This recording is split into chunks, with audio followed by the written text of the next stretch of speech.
నమస్తే. మనం జులై మాసానికి సంబంధించి ధనుస్సు రాశి వాళ్ళకి ఎలా ఉంటుందో మనం చూద్దాం. మనం ఇప్పటివరకు గనుక ధనుస్సు రాశి గనుక చూసుకుంటే ఈళ్ళకి ఒక ముఖ్యమైన విషయం ప్రతిసారి చెప్పడం జరుగుతుంది. అదేమిటి ఈళ్ళకి అర్ధాష్టమ శని ఉంది ఈ రాశి వాళ్ళకని చెప్తూ ఉన్నా. కొంచెం జాగ్రత్తగా ఉండాలని చెప్తూ ఉన్నా. అంతేకాకుండా ఈ రాశి వాళ్ళు ఎవరైనా గనక ఉగాది రాశి ఫలాలు గనక మిస్ అయ్యి ఉంటే నా ఛానెల్‌లో ఉగాది రాశి ఫలాలు ఉంటాయి. అది ఒక్కసారి చూడండి. అందులో ఈ అర్ధాష్టమ శనిలో చేయాల్సిన రెమెడీస్ అవన్నీ చెప్పడం జరిగింది. చాలామంది నాకు మరలా కన్సల్టేషన్ గురించి రీసెంట్‌గా ఫోన్ చేస్తున్నా. అవి వాళ్ళందరూ ఉగాది రాశి ఫలాలు చూడలేదు. అందుకని నేను మరలా వాళ్ళు ఒకసారి ఆ వీడియో చూడమని చెప్తూ ఉంటాననమాట. అందుకని చెప్పేసి ఎవరైనా గనక ఈ ధనుస్సు రాశి వాళ్ళు ఉగాది రాశి ఫలాలు నాయి గనక మిస్ అయ్యి ఉంటే నా పేరుతో టైప్ చేసి ఉగాది రాశి ఫలాలు ఒక్కసారి చూడండి. ఎందుకంటే అందులో అర్ధాష్టమ శని అంటే ఏంటి? వాటి వల్ల ఎలాంటి ప్రాబ్లమ్స్ వస్తాయి? ఎలాంటి రెమెడీస్ తీసుకుంటే బాగుంటుంది? చాలా క్లీన్‌గా ఒక 15-20 మినిట్స్ వివరించడం జరిగింది. సో, ఇప్పుడు మనం జులై మంత్ గనక చూసుకుంటే ఈ మంత్‌లో మీకు మేజర్‌గా ఉన్న గ్రహాలు అంత అనుకూలంగా లేకపోవడంతో కొంచెం ఇబ్బందులకు పడే అవకాశం ఎక్కువగా ఉంటుంది. కొంచెం గమనించుకోవాలి. ఈ జులై మంత్ ఇంకొకసారి రిపీట్ చేస్తున్నాను మీకు. ధనుసు రాశి వాళ్ళకి కొంచెం ఇబ్బందులు పడే అవకాశం ఎక్కువగా ఉంటుంది. కొంచెం ఛాలెంజింగ్‌గా ఉంటే మంత్ అని మీరు ఆలోచించుకోవాలి. అది ఏ ప్రకారం గనుక చూసుకుంటే వీళ్ళకి ఫస్ట్ నక్షత్ర ప్రకారం గనుక చూసుకుంటే మూలా నక్షత్రం 1, 2, 3, 4 పాదాలు, ఉత్తరాషాఢ 1, 2, 3, 4 పాదాలు, మూలా నక్షత్రం మూలా నక్షత్రం 1, 2, 3, 4 పాదాలు, ఉత్తరాషాఢ 1, 2, 3, 4 పాదాలు, మూలా నక్షత్రం 1, 2, 3, 4 పాదాలు, పూర్వాషాఢ 1, 2, 3, 4 పాదాలు, ఉత్తరాషాఢ ఫస్ట్ పాదం అంతా కూడా మనకి ధనుసు రాశిలో ఉంటారని గమనించాలి. పేరు బలం గనక మనం చూసుకుంటే వీళ్ళకి యో, ఏ, భా, భీ, భూ, ధా, భా, దా, భే లెటర్స్ అన్నా కూడాను మనకి ఈ ధనుసు రాశిలో ఉంటారు. ఈ అక్షరాలు లేదంటే మోర్ ఆర్ లెస్ ఇదే సౌండ్‌తో ఉన్న వాళ్ళంతా కూడాను మనకి ధనుసు రాశి కింద వస్తారని గమనించుకోవాలి. మనం గ్ర మేజర్‌గా మారిన గ్రహాలు గనుక చూసుకుంటే సూర్యుడు, శుక్రుడు ఇద్దరూ మారున్నారు. అయితే సూర్యుడు మనకి 8థ్ హౌస్‌లో వెళ్ళటంతో అంత మంచి పొజిషన్ కాదు. శుక్రుడు వీళ్ళకి 6వ స్థానంలో ఉండటంతో ఇది కూడా అంత మంచి పొజిషన్ కాదని మనం గమనించుకోవాలి. ఈ రెండిటితో పాటు 9వ స్థానంలో కు కుజుడు ఉండటంతోటి, కుజుడితో పాటు కేతు ఉండటంతో, కేతు కొంచెం ఆధ్యాత్మికంగా తీర్థయాత్రలు చేయడానికి ఉపయోగపడినప్పటికీ కుజుడు అక్కడ ఉండటంతో కొంచెం ఫాదర్ రిలేటెడ్ అలాంటి వాళ్ళకి, తర్వాత కొంచెం పెద్దవాళ్ళకి ఇబ్బందులు పడే అవకాశం ఎక్కువగా ఉంటుంది. మనం డీటెయిల్డ్ గనక చూసుకుంటే ఎలా ఉంటుందో చూద్దాం. మనకి లఘు గోచారము, సూక్ష్మ గోచారం అన్న కాన్సెప్ట్ ప్రకారం గనక చూసుకుంటే సూర్యుడు వీళ్ళకి 8థ్ హౌస్‌లో ఉండటంతోటి శారీరకంగా ఇబ్బందులు పడే అవకాశం ఎక్కువగా ఉంటుంది. 9వ ఇంట్లో వీళ్ళకి కుజుడు ఉండటం వల్ల శారీరకంగా ఇబ్బంది పడే అవకాశం ఎక్కువగా ఉంటుంది. ఫాదర్ రిలేటెడ్ ప్రాబ్లమ్స్ వచ్చే అవకాశం ఎక్కువగా ఉంటుంది. 9వ ఇంట్లో బుధుడు ఉండటం వల్ల కొంచెము పిల్లలకు సంబంధించిన విషయాల్లో, ధనానికి సంబంధించిన విషయాల్లో చాలా చక్కగా ఉంటారని గమనించుకోవచ్చు. సో, మనకి చూసుకుంటే ఒక రకంగా కొంచెము ఛాలెంజింగ్‌గా కూడుకున్న ఈ మంత్‌ని మనం తెలుసుకోవచ్చు. ఈ రాశి వాళ్ళకి ఒక ముఖ్యమైన ఇంపార్టెంట్ విషయం ఏంటంటే మనకి జులై మంత్‌లో గురు పూర్ణిమ వస్తుందండి. మీకు గురువు ఆల్రెడీ అనుకూలంగా ఉన్నారు. గురు ప్రభావం చేత మీకు ధనం విషయంలోనూ, తర్వాత అభివృద్ధి విషయంలో ఎలాంటి లోటుపాట్లు ఉండవు. కానీ ఇంకా ఎవరికైనా గనక ధనం విషయంలో, పిల్లల విషయంలో ప్రాబ్లమ్‌గా ఉంటే గురు పూర్ణిమ రోజు మీకు గురువులకు సేవ చేసి ఆశ్రమాలు విజిట్ చేస్తూ ఉంటే బాగా కలిసొస్తుంది. అంతేకాకుండా మీకు ఇంకొకటి ముఖ్యమైన విషయం, ఈ నెల 29వ తారీఖు మనకి శ్రావణ మాస పంచమి వస్తుంది. దీన్ని నాగుల పంచమి అని కూడా అంటారు. ఈ నాగుల పంచమి రోజున మనకి పుట్టలో పాలు పోసి ఆ వ్రతాన్ని గనుక మీరు చక్కగా జరుపుకోగలిగితే ఎవరికైనా పిల్లలు కావాలనుకుంటే పిల్లలు పుట్టే అవకాశం ఎక్కువగా ఉంటుంది. అలానే పెద్దలకి, పిల్లలకి మధ్య మనస్పర్ధలు రావటం, ఒకళ్ళకొకళ్ళు దూరంగా ఉండే సిచ్యువేషన్ కూడా మనం చాలా చూస్తూ ఉంటాం. వీటిని పితృదోషము, మాతృదోషం అని కూడా అంటారు. ఇలాంటివి ఉన్నా గానీ ఆ రోజు గనుక మీరు చక్కగా దైవభక్తిగా శ్రద్ధగా గనక ఆ పండగ గనక మీరు సెలబ్రేట్ చేసుకుంటే ఆ దోషాలన్నీ పోయేసి చక్కగా మీకు సంతానాభివృద్ధి ఉంటుంది, వంశాభివృద్ధి ఉంటుంది.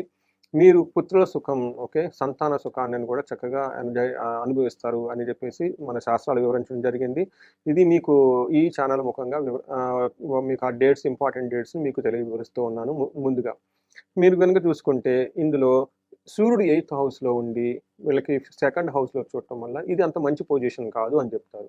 మనకి శాస్త్రాల్లో, మనకి పురాతన గ్రంథాల్లో మహర్షులు ఏం చెప్పారంటే, ఏం చెప్పారంటే దుర్దోష సంవాదో గమనాగమన వ్యధః దుఃఖ వార్తా శృతం చైవ అష్టమస్తేద్ భవేద్ రవి అని మనకి సంస్కృతంలో చెప్పారు. అంటే ఈ టైంలో వీళ్ళకి దుర్దోష అంటే దురుద్దేశం వచ్చేస్తుంది. మీకు ఏదో చెడు పనులు చేయాలన్న ఆలోచన వచ్చేస్తుంది. శత్రు సంవాదం మీరే పోయి శత్రువులతో ఏయో గొడవలు తెచ్చుకునే అవకాశం ఎక్కువగా ఉంటుంది. అంతేకాకుండా గమన వృధా. మీరు యాత్రలు చేసే అవకాశం ఎక్కువగా ఉంటుంది.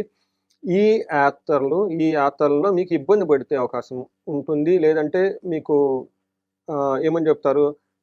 వాటి యొక్క యాత్రల యొక్క పర్పస్, మీరు ఏ ఉద్దేశం అయితే యాత్రలు నిర్వహిస్తున్నారో, ఆ యొక్క ఉద్దేశము ఏ ఉద్దేశంతో గురించి ప్రయాణాలు చేస్తున్నారో, ఆ యొక్క ఉద్దేశము నెరవేరకపోవచ్చు. ఛాన్సెస్ కూడా ఎక్కువగా ఉన్నాయి కాబట్టి ఖచ్చితంగా అవసరం అనుకుంటేనే మీరు ప్రయాణాలు చేయండి. అంతేకాకుండా దుఃఖ వార్తా శృతం చైవ అని చెప్తారు. అంటే ఈ టైంలో మీకు ఒక బ్యాడ్ న్యూస్ వినేసి ఆ బ్యాడ్ న్యూస్ వల్ల మీకు దుఃఖం కలిగే అవకాశం ఎక్కువగా ఉంటుంది. కొంచెం జాగ్రత్తగా ఉండాలి. అంతేకాకుండా సూర్యుడు రెండో దృష్టిలో చూడటంతో ధనం కోల్పోయే అవకాశం ఎక్కువగా ఉంటుంది. కుటుంబానికి సంబంధించిన విషయంలో కొంచెం భయపడే సంఘటనలు జరిగే అవకాశం ఎక్కువగా ఉంటుంది. కొంచెం జాగ్రత్తగా ఉండండి. అలానే మనకి అక్కడ సూర్యుడితో పాటు బుధుడు కూడా ఉండటంతో కొంచెం ఇబ్బందులు ఉన్నా కానీ పుత్రుల విషయంలోనూ కొంచెం చక్కగా బాగా హ్యాపీగా ఉంటారు. అయితే కుజుడు 9వ ఇంట్లో ఉండి 12, 4 చూడటంతో కానీ ఇది కుజుడు ఉన్న పొజిషన్ కూడా మంచిది కాదు. ఇప్పటిదాకా మనం సూర్యుడు మంచిగా లేడని చెప్పుకున్నాం. కుజుడు కూడా మంచిగా లేడు, ఇంత ఇబ్బంది పెట్టే పొజిషన్లో ఉన్నాడని మనం చెప్పుకోవాలి.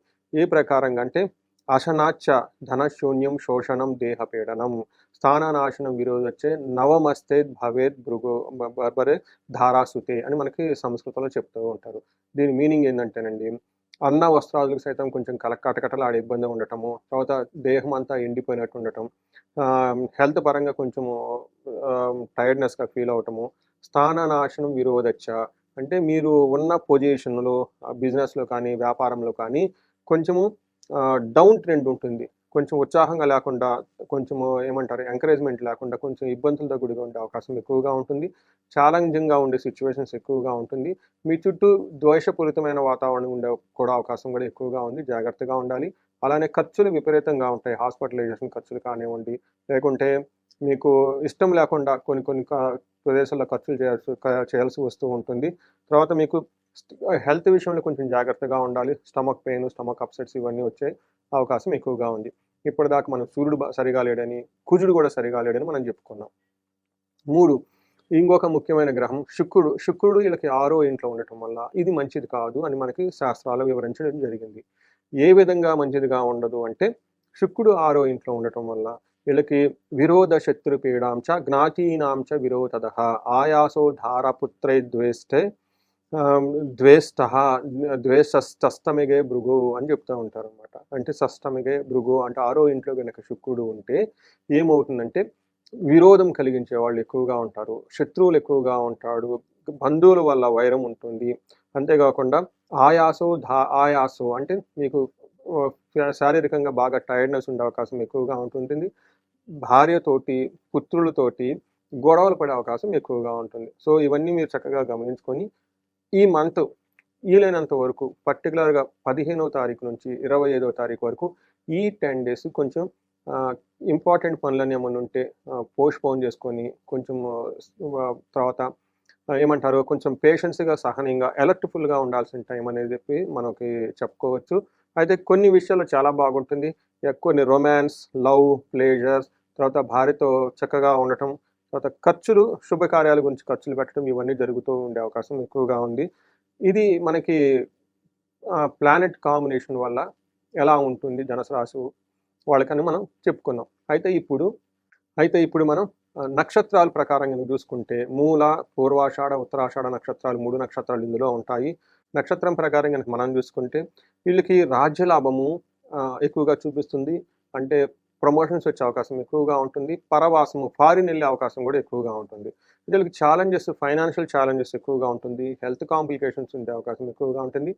అతిగా భయపడే పరిస్థితులు ఎక్కువగా ఉంటాయి. కాబట్టి ఎక్కువగా భయపడనంత అవసరం ఏం లేదు, చక్కగా ఉంటుంది.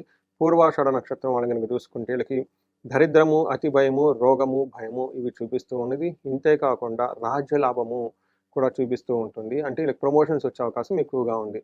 తర్వాత మనకి ఉత్తరాషాఢ నక్షత్రం కనుక చూసుకుంటే వీళ్ళకి రాజ్యలాభము ఎక్కువగా చూపిస్తూ ఉంది. దీంతో పాటు కొంచెం ఫైనాన్షియల్గా డిస్టర్బెన్స్, అతిగా భయపడేది, కొంచెము హెల్త్ కాంప్లికేషన్స్ ఉండే అవకాశం ఎక్కువగా ఉంది. ఈ విషయాలను గమనించుకొని చక్కగా ప్లాన్ చేసుకోండి. కొంచెం జాగ్రత్తగా ఉంటే సరిపోతుందని మనం తెలుసుకోవచ్చు.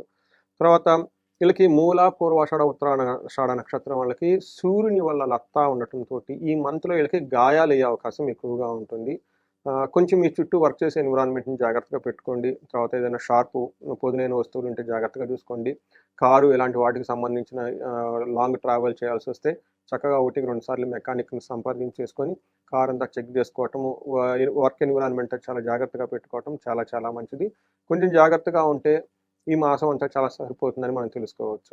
సో, మీరు పరిహారాలు గనక చూసుకుంటే, ఈ రాశి వాళ్ళు ఫైనాన్షియల్ క్రైసిస్ ఎవరైనా గనక ఫేస్ చేస్తూ ఉంటే, ఈళ్ళు కుబేర పాశుపత అభిషేకం కానివ్వండి, లేదంటే మహాలక్ష్మి విశేష హోమం చేపించుకున్నా చక్కగా ఉంటుంది.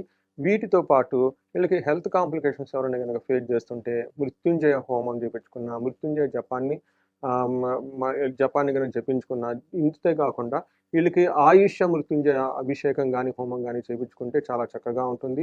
అతిగా ఎవరైనా గనక భయపడుతుంటే మన్యు పాశుపత అభిషేకం చేపించుకున్నా, వీటితో పాటు వీళ్ళు సుబ్రహ్మణ్యేశ్వర స్వామి ఆరాధన గుడికెళ్ళినా గానీ చాలా కలిసొస్తుంది. ఇంకా ఎవరికన్నా గనక నెగెటివ్ ఎనర్జీ ఎక్కువగా ఉంటే కందుల్ని 1 కేజీ మంగళవారం గనక ఒక సత్పురుషులకి, సద్బ్రాహ్మణులు గనక దానం చేస్తే ఆ దోషం అంతా పోయేసి చాలా పాజిటివ్ ఎనర్జీ మీలో ఉంటుందని చెప్పేసి మనం గమనించుకోవచ్చు. వీలైతే ఒక్కసారి ప్రతి ఒక్కళ్ళు రుద్రాభిషేకం చేపించుకోండి తప్పకుండా. ఇంకా గనక మీరు క్షేత్రానికి గనక వెళ్ళదలుచుకుంటే ఈ టైములో శ్రీశైలం గనక ఎళ్లి మనకి దర్శనం చేసుకుంటే చాలా చక్కగా ఉంటుందని చెప్పేసి మనం గమనించుకోవచ్చు. ఈ రాశి వాళ్ళందరికీ అష్టైశ్వర్యాలు కలగాలి, భోగభాగ్యాలు కలగాలి, సుఖశాంతులతో ఉండాలని చెప్పేసి నేను కోరుకుంటున్నాను.